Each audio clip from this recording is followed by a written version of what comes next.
Do you know, the really funny thing was, when we turned up in Tenerife, I think was our first day. It was. It's been nearly 10 years, since we've made a Bourne film. It felt like we'd literally finished last week, and here we were again. It was the most bizarre thing, and it was lovely. We had a lot of fun on this film. It was hard work, and we did a lot of travelling, and there were a lot of problems to solve. But it was fun and exhilarating, and as ever. When you make a film, you want around you your people you can trust and people who you want to be in a trench with, when it's really intense and the pressure's on. And there's no better colleague than Matt, no better friend and colleague. It was absolutely exciting to see suddenly, there's Jason Bourne. You know what I mean? He's back. And he has a look when he does Jason Bourne. It's a kind of intensity about him and a physicality. So that was really exciting. But then over the next few days, as I say, I could see this sort of different colours to him. There was a sort of more humanity to the character, I think, and he kind of brought a quality of vulnerability mixed with that kind of incredible physical skill set, and it just made it inspiring to come to work every day.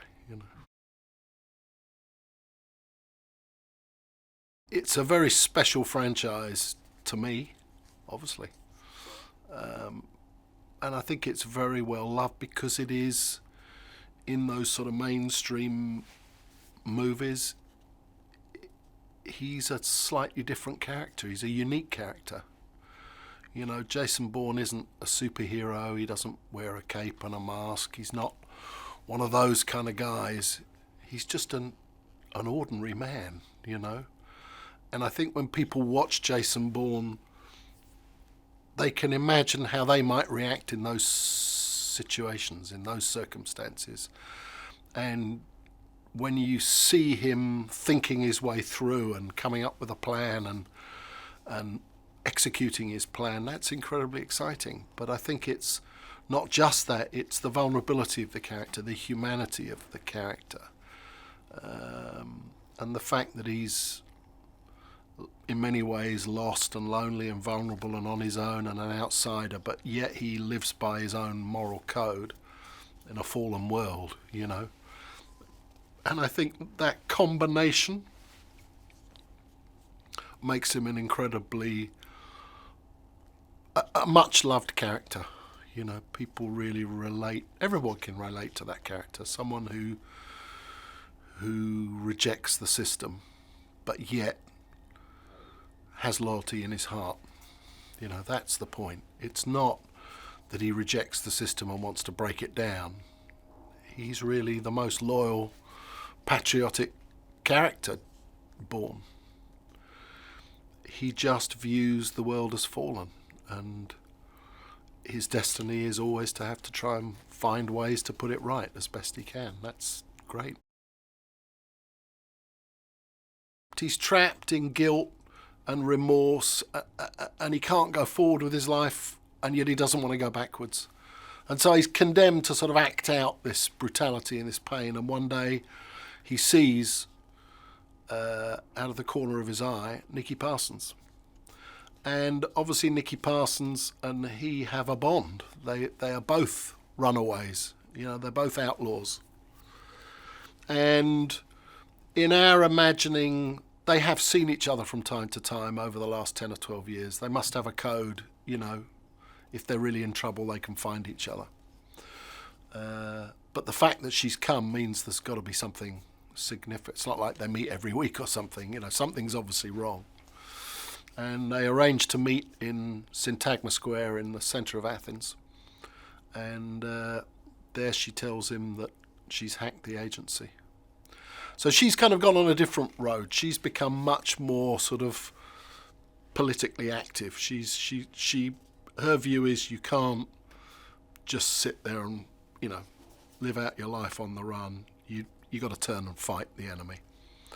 And so she's teamed up with a group of hackers, and she's hacked the agency, and she's got all the Black Ops files and found out what's going on now, and also she's found something that really interests Bourne, and she brings it to him, and really that's what starts our story. You can remember everything as you understand it, but remembering everything about your past doesn't necessarily mean you know everything. There may be things that you never knew. And that's really what this Bourne story revolves around. It's not about what Bourne remembers. It's about what he never knew or never understood. So there's an event in the past that had profound importance to him, that led him to volunteer for Treadstone in the first place, because that's really where we left the story. Where we left the story in Ultimatum was he discovered that he had not been compelled to join the Treadstone program. He'd actually chosen, he'd actively chosen and himself volunteered for the program. So that was our starting point.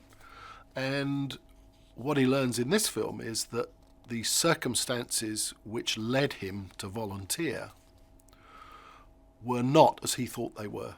They were actually, as he says later in the film, I volunteered because of a lie.